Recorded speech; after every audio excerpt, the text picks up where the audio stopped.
two players and how they're going to contribute in your next game? Well, as far as Ryan, we just need her to continue to be the leader on the floor, a vocal leader. Obviously, she scored well. She was very efficient, 7 for 15 from the line. But she really makes everyone else around her better. She's an unbelievable passer. I thought she did a better job, which we challenged her to go to the boards and rebound. So she finished with 10. And Dre, she makes our offense different. She keeps the defense honest when she can slow down, catch the ball, actually see the rim. She's extremely dynamic, but not only can she score around the rim, but to be able to get the ball, lead the break, her ability to pick and pop makes us extremely versatile. So we need both of them in a big way. Zach? Hey, Coach, just kind of a general question for your first year here. Starting just kind of comparing, I guess, the first week of February to the first week of November. What has changed? What have you learned? What's kind of been the process like the last few months, and where do you feel you're at now in your first year as a head coach? Well, I've learned a lot as my first year as a head coach. I'm going to write a book about it, all the first that I have experienced. However, I think the biggest thing is trusting what you believe in, trusting your gut instinct. I mean, it does not come with the rule book. So, evaluating yourself, taking the time to evaluate yourself after practice, after games, you know, making sure you hold your players accountable for what you think is important, because whatever you deem important is what they will do. And the biggest thing, continue to have honest, open conversations with the players and allow them to give me feedback and how we can adjust. So it's been a great start, but I would not be able to do this without the amazing staff that is surrounding me. Ben? And if you have some follow-ups, Ben, you can just follow up with those, okay? Okay, cool. I just have one or two quick ones. Coach, forgive me if this is a little off topic and probably got a lot of questions about Pat last week, but Yeah.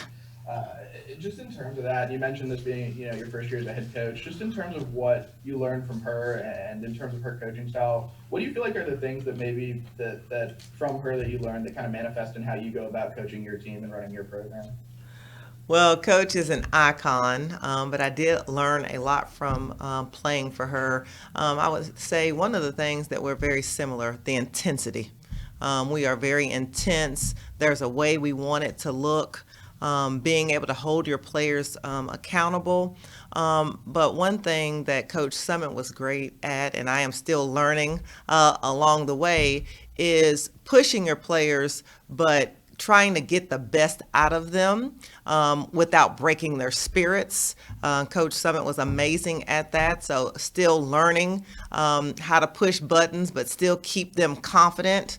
And then just not letting them settle. I think our staff does a great job of, even though we might win a game, but we go back, go to work, evaluate ourselves and the players, and how can we continue to get better because we have goals, big picture wise, so we can't settle for anything less than we're trying to achieve.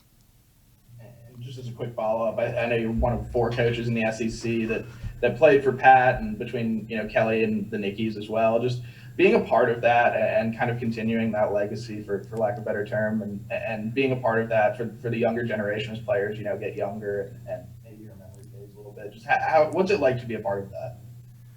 Well, the 161 is special. 161 former players that played for Coach Summit. The sisterhood that we have, we look out for each other, we encourage each other, we challenge each other. But that is the culture that Coach Summit built at the University of Tennessee, and it is truly an honor to carry her legacy. I always joke, if I can be half the woman and half the coach that she was, then I'll be in business. But Coach Summit instilled a work ethic in us, a toughness, and then also a servant leadership. It's always bigger than you. So I think that's how we lead. Zach? Coach, you kind of talked about it in the post game in the last win.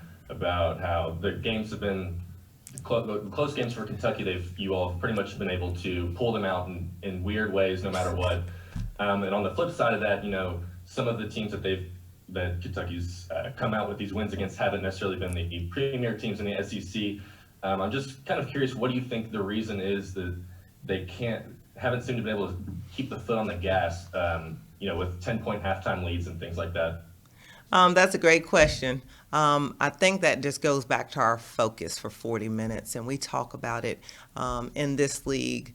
You're not allowed just to play 32 minutes or 34 minutes. You really have to play 40 minutes. This league is tough. No one's going to give you a victory. You're going to have to grind it out. Now, some games it might just come down to the wire just because of the level of competition that you're playing. But I think consistently we have to lock in for 40 minutes on both sides of the basketball. Go ahead, Zach, if you have a follow-up. Yeah, and then just one quick general question. The men's team has had kind of some COVID issues the last couple of days. I'm just curious to see how everything's going with you all on that end. We are COVID free, and we will take the floor. Full team, full roster. John Long. Hi, Kyra. Generally, you seem pretty pleased with the way the year has gone.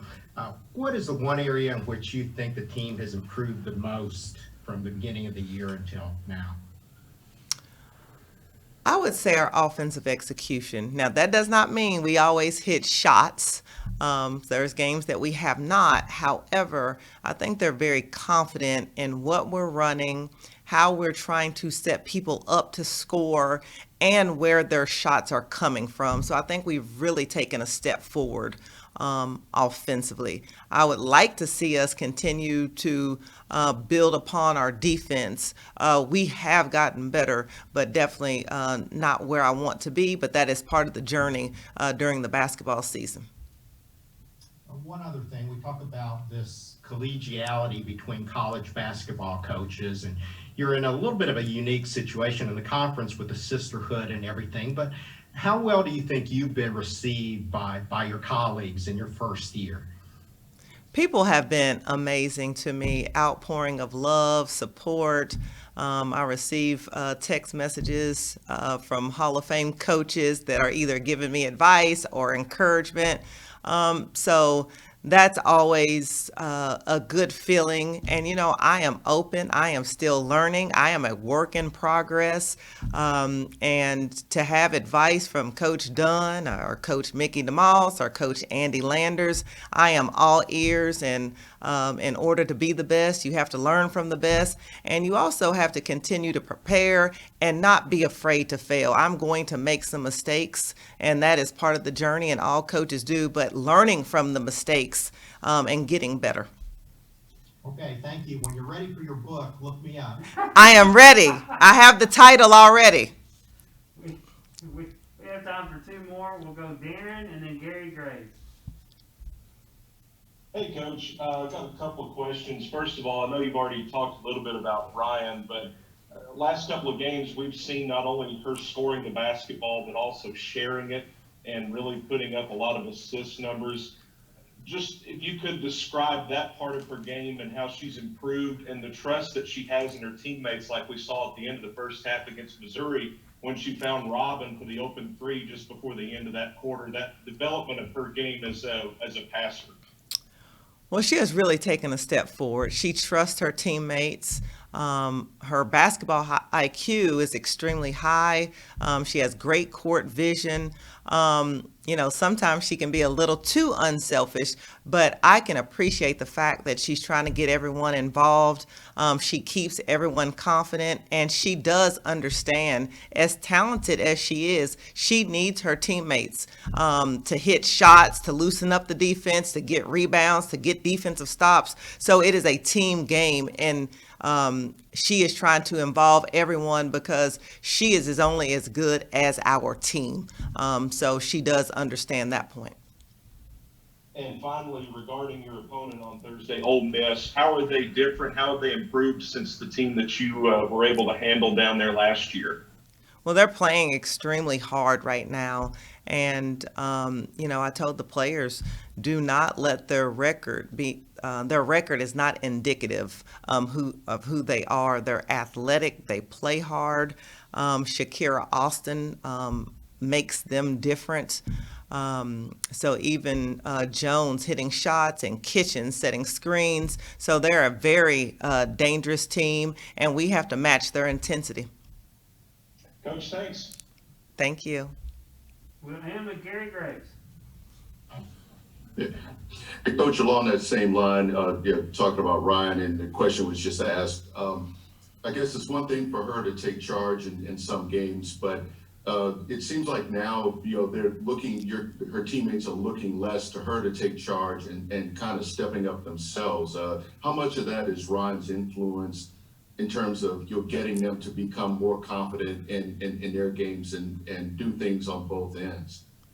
I mean, they do look to Ryan, and her vocal leadership this year has been amazing. Her first 2 years, she barely said a word on the floor. It was more, give me the ball, and you all follow my lead. So for her to acknowledge them, talk to them, try to coach them on the floor and them coach her as well, and she be receptive is huge. But I think how we practice, we go in saying we need everyone when your number is called, and we want to play to everyone's strength. We play positionless basketball, and we want everyone being confident in themselves offensively and defensively, and that starts in practice. Along that same line, what kind of things is Ryan doing with her shot now? Maybe becoming more aggressive in terms of the types of shots she's taking. Well, coming into the season, last year, one of the things we had worked on all summer long and preseason was her being able to finish through contact. That was a point of emphasis. This year, she wanted to extend her range. So she sent me a text. Damian Lillard was shooting basically one step across half court, and she sent me a text and was like, that's going to be me. And I said, great. I would love for you to extend your range, but get in the gym and let's work on it. And if you shoot over 40% from that range, let it fly. I like it. But so that was her point of emphasis this year. And then two things that we continue to work with her, coming off the ball screen, going downhill, making sure she's tight, shoulder to shoulder. And then how people just give her so much attention off the stagger screens, changing her pace and make sure that she is shoulder to shoulder on the screen. So that's something that we continually work on with her. Thanks, everybody. Appreciate the time today, and we will